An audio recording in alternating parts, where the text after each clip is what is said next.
আসসালামু আলাইকুম। স্বাগতম সবাইকে প্রবর্তন এবং ম্যাথমেটিক্সের পক্ষ থেকে। আজকে বুয়েট এক্স আইআইটি সিরিজের এই ক্লাসে আমরা সরলরেখা সম্পর্কিত খুবই সুন্দর কনসেপচুয়াল এবং অ্যাডভান্স একটা প্রবলেম করব। তো এই সিরিজটা আমরা গত বছর শুরু করেছিলাম এবং স্টুডেন্টদের বিপুল চাহিদার ধারাবাহিকতায় আমরা এবছরও এই সিরিজটা কন্টিনিউ করছি। সো কি করা হয় এখানে?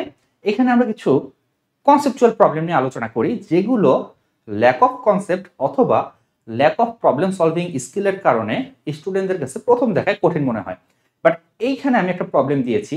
এই প্রবলেমটা আজকে আমি করাবো এবং আজকে করানোর পর তোমার কাছে মনে হবে যে এটা খুবই সুন্দর এবং ইজি একটা প্রবলেম। এটাকে আর অ্যাডভান্স প্রবলেম বলে মনে হবে না। তো প্রবলেমটা কি বলছে দেখো। এখানে বলছে দেখো, তোমরা চাইলে ভিডিওটা এখানে পজ করে একটু নিজেরা সমাধান করার চেষ্টা করতে পারো। ওকে, সো এখানে বলছে যে 1,2, 2,3 এবং 5,4 এই তিনটা বিন্দু থেকে তুমি যে কোনো একটা রেখার উপর লম্ব আঁকবা। লম্ব আঁকলে সেই লম্বগুলোর বীজগাণিতীয় যোগফল বা ইংলিশে হচ্ছে অ্যালজেব্রিক সাম। এই বীজগাণিতীয় যোগফলের সমষ্টি যদি শূন্য হয় তাহলে ওই রেখাটা একটা নির্দিষ্ট বিন্দু দিয়ে যায়, সেই বিন্দুটার স্থানাঙ্ক কত? That is the question. প্রশ্নটা সুন্দর না? প্রশ্নটা শুনেই মনে হচ্ছে খুবই ইন্টারেস্টিং। খুবই মজার ব্যাপার হচ্ছে প্রশ্নটা তুমি কিন্তু চাইলে 10 সেকেন্ডে সমাধান করতে পারবা, 5 সেকেন্ডে সমাধান করতে পারবা। আমি দুইটা অ্যাপ্রোচ দেখাবো, এক রিটেনে কিভাবে তুমি এই প্রশ্নটা আসলে অ্যাপ্রোচ করবা, দুই হচ্ছে এমসিকিউতে আসলে তুমি কিভাবে এই প্রবলেমটা অ্যাপ্রোচ করবা। এমসিকিউর জন্য তো খুবই সহজ, প্রশ্ন পড়বো, উত্তর বলে দিব, খাতা কলম হাতেও নিব না, মুখে মুখে অ্যান্সার হয়ে যাবে। অ্যান্ড রিটেনটাও আসলে খুবই সহজ। তো আমরা প্রবলেম করবো, বাট তার আগে আমাদেরকে আসলে এর মিনিং বুঝতে হবে, তাই না? কি বুঝাইছে বীজগণিতীয় যোগফল বলতে? কি বুঝাইছে দূরত্বের বীজগণিতীয় যোগফল বলতে? কি বুঝায়? দূরত্বের বীজগণিতীয় যোগফল মানে হচ্ছে চিহ্নযুক্ত দূরত্ব। ঠিক আছে, চিহ্নযুক্ত দূরত্ব তোমাকে নির্ণয় করতে হবে। এখন তুমি বলবা যে দূরত্ব আবার চিহ্নযুক্ত হওয়া শুরু করলো কবে থেকে? দূরত্ব তো অলওয়েজ পজিটিভ হয়, এটা তো আমরা জানি।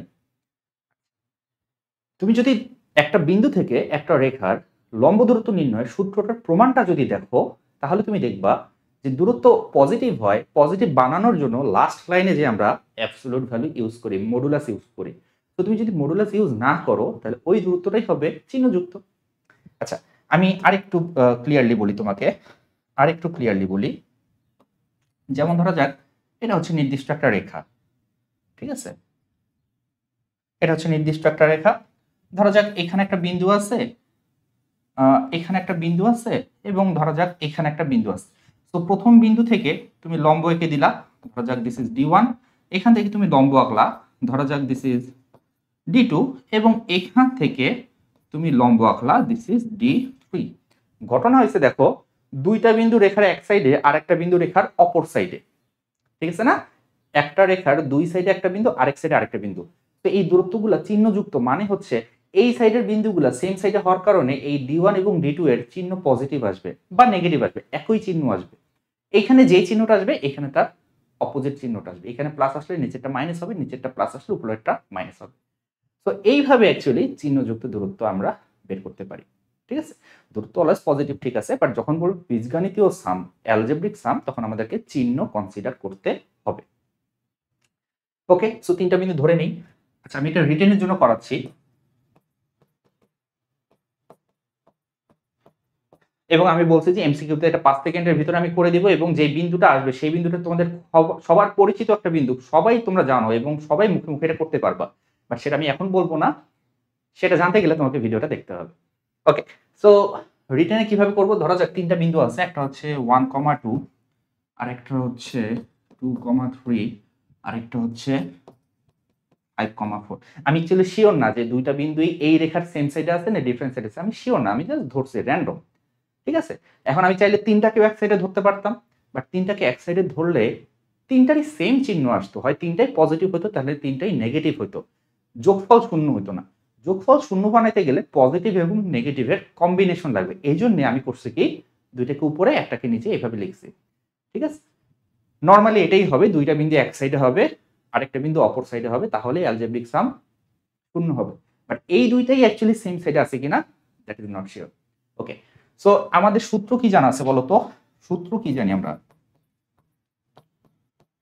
সূত্র জানা আছে। ধরা যাক এই যে রেখাটা এটা হচ্ছে ax plus by plus c equals to 0। So যে কোনো একটা রেখা x1 y1 যে কোনো একটা বিন্দু, এটা থেকে তুমি যদি ax plus by plus c equals to 0 এর দূরত্ব বের করতে চাও, তাহলে সেই দূরত্বটা হচ্ছে কি বলতো, √a² plus b square modulus of ax plus by plus c equals two distance, তাই না? এটা ইকুয়ালস টু ডিস্টেন্স। ঘটনা হচ্ছে এই অ্যাবসলিউট ভ্যালুটা আমি দিব না, যখন আমি অ্যালজেব্রিক সাম লিখবো এই অ্যাবসলিউট ভ্যালুটা দিব না। তো এটা হচ্ছে কি তোমার ফর্মুলা। এখন এই ফর্মুলাটা আমরা ইউজ করি, আমাদের শর্ত কি বলতো? আমাদের শর্ত হচ্ছে d1 plus d2 plus d3 এটা হবে 0। তাহলে অ্যালজেব্রিক সাম মানে অ্যাবসলিউট ছাড়া তুমি এটা লেখো। তাহলে d1 মানে কি 1,2 থেকে এই রেখাটার দূরত্ব, 1,2 থেকে যদি রেখাটার দূরত্ব আমি বের করি তাহলে সেটা আসতেছে 1 দিয়ে x এর জায়গায় 1 বসাও, y এর জায়গায় 2 বসাও, a plus 2b plus c divided by a square plus b square plus তারপর 2 3 এটা সিদ্ধ করো, 2 3 দিয়ে সিদ্ধ করলে কত আসতেছে 2a plus 3b plus c divided by a square plus b square and 5 4 দিয়ে এটাকে সিদ্ধ করো, তাহলে 5a plus 4b plus c divided by a square plus b square, this is equals to 0।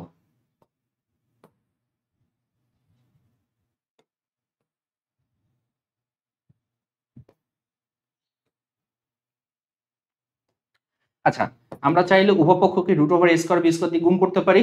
যদি গুণ করি তাহলে সবগুলোর হর চলে গেল, থাকতেছে কি এখানে a, এখানে 2a, এখানে 5a, তার মানে 8a plus 2b 3b 4b, তাহলে 4 5 6 7 8 9 9b plus c c c 3c equals to 0।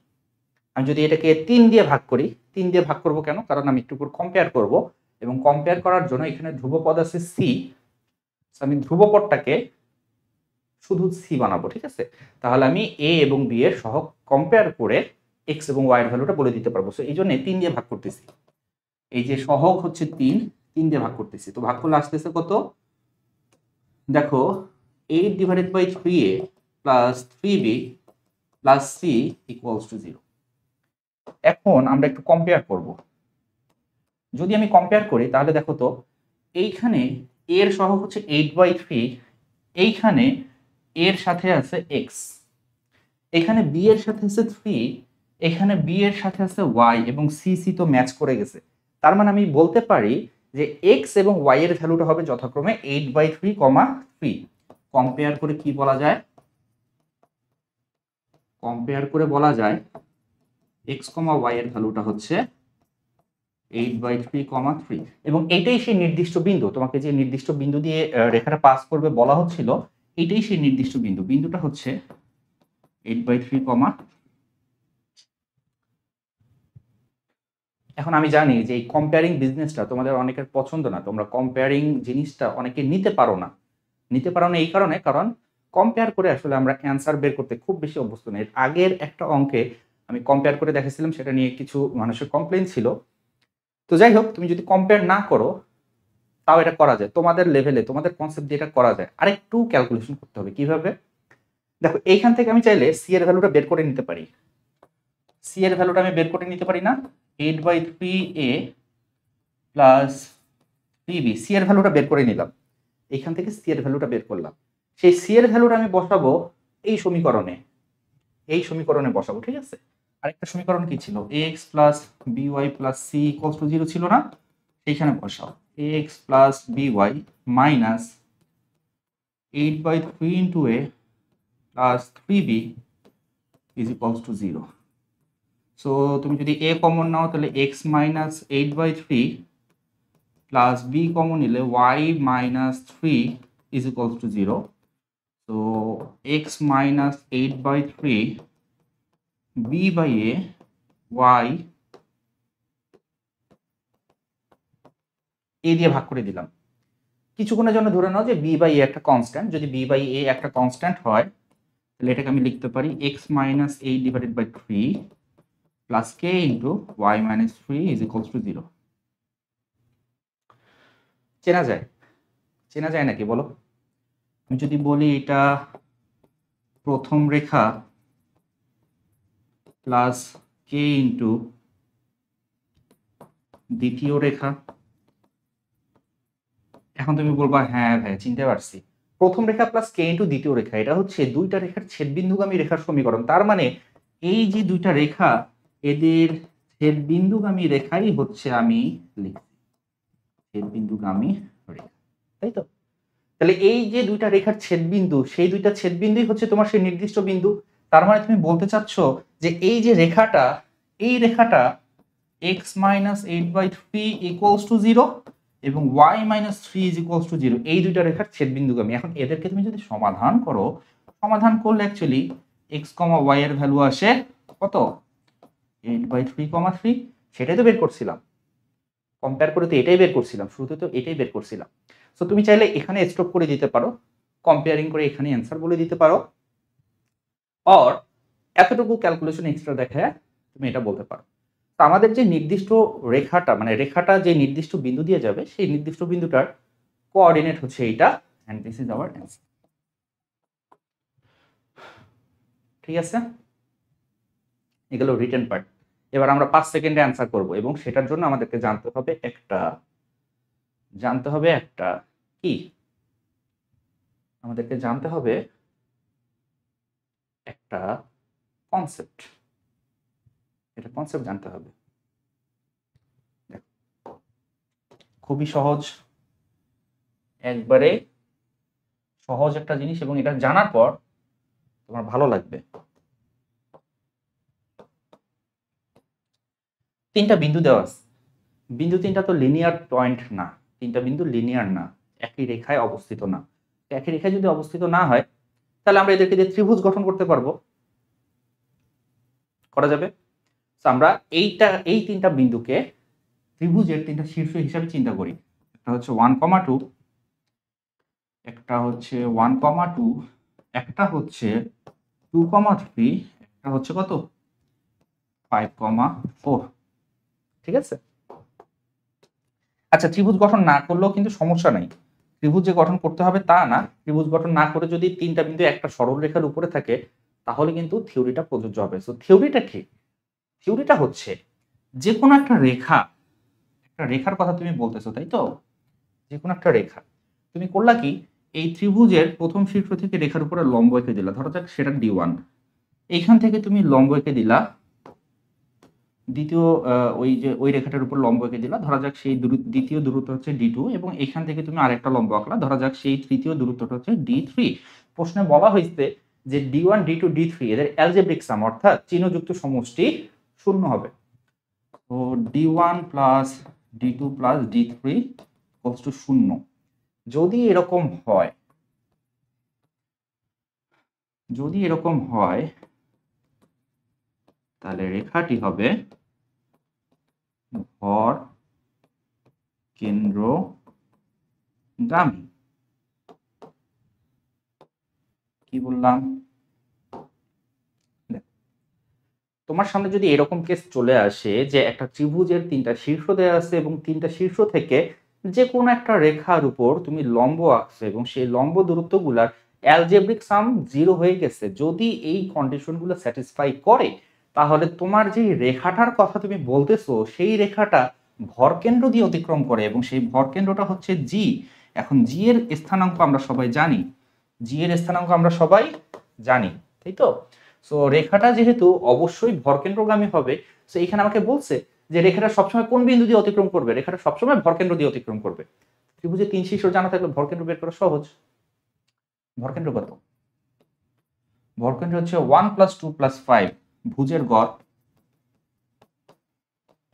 আর একটা হচ্ছে 2 + 3 + 4 ডিভাইডেড বাই 3। সো এটা আসতেছে 8/3, এটা আসতেছে 4, 5, 6, 7, 8, 9, 9/3, তার মানে হচ্ছে কি 3। দেখো তো আমাদের অ্যান্সারের সাথে মিলে কিনা, মিলে গেছে আমাদের অ্যান্সারের সাথে, মিলে যায় না? তাহলে এই কনসেপ্টের অঙ্ক যদি এগেইন আসে, আমাদের কি সমস্যা হওয়ার কথা? সমস্যা হবে না। এবং কেন সমস্যা হবে না? কারণ আজকে তুমি নতুন একটা জিনিস শিখতে পারলা, নতুন একটা জিনিস জানতে পারলা। অনেকে হয়তো আগে থেকে জানো, অনেকেই অবশ্যই আগে থেকে জানো, বাট ম্যাক্সিমাম স্টুডেন্ট জানো না, এটাও আমি জানি। পরিসংখ্যান এটাই বলে যে খুবই কম সংখ্যক স্টুডেন্ট এই কনসেপ্টটা জানে আগে থেকে, এবং ম্যাক্সিমাম স্টুডেন্টই জানে। যাই হোক, সো এরকম আরো অনেক অঙ্ক আমরা কিন্তু করাবো। আমাদের কিন্তু এইচএসসি 25 এর জন্য একটা কোর্স আছে, সেটা হচ্ছে ইঞ্জিনিয়ারিং অ্যাডমিশন প্রাইভেট প্রোগ্রাম। অনেকক্ষণ অঙ্ক করাইছি, এখন আমার একটু কথা শোনো, ঠিক আছে? তো ইঞ্জিনিয়ারিং অ্যাডমিশন প্রাইভেট প্রোগ্রাম সেটা হচ্ছে এইচএসসি 25 এর জন্য। এই কোর্সে আমরা কিন্তু ফিজিক্স এবং ম্যাথমেটিক্সের বেসিক টু অ্যাডভান্স লেভেলের অঙ্কগুলো করাই এবং কনসেপচুয়াল ম্যাথগুলো করাই। শুধু যে ম্যাথ করাই তা না, আমরা কনসেপ্টের উপর বেশি ফোকাস করি, ঠিক আছে? প্রচুর পরিমাণে তোমাকে থিওরি বিল্ড আপ করা হবে, কনসেপ্ট বিল্ড আপ করা হবে এবং রিলেভেন্ট যে অঙ্কগুলো রিসেন্ট কোশ্চেন ব্যাংকে আসতেছে সেগুলো তোমাদেরকে করানো হবে। আমাদের অলরেডি 1 সপ্তাহ ক্লাস কিন্তু শেষ হয়ে গেছে। অলরেডি 50+ স্টুডেন্ট আমাদের সাথে আছে এবং আমরা 1 সপ্তাহের বেশি ক্লাস নিয়ে ফেলছি। দ্বিতীয় সপ্তাহে ক্লাস শুরু হচ্ছে। তোমরা যারা আমাদের এই কোর্সে এনরোল করতে চাও, www.proborton.org এই ওয়েবসাইটে ভিজিট করতে পারো। ভিজিট করে আমাদের কোর্সে এনরোল করতে পারো। আর যদি কোনো কিছু জানার ইচ্ছা থাকে তাহলে হোয়াটসঅ্যাপ নাম্বার দেওয়া আছে, এখানে আমাদেরকে নক করতে পারো, অথবা এই ভিডিওর কমেন্টেও তুমি চাইলে নক করতে পারো। এতক্ষণ মনোযোগ দিয়ে দেখার জন্য ধন্যবাদ, আমার সাথে থাকার জন্য ধন্যবাদ। Thanks for watching.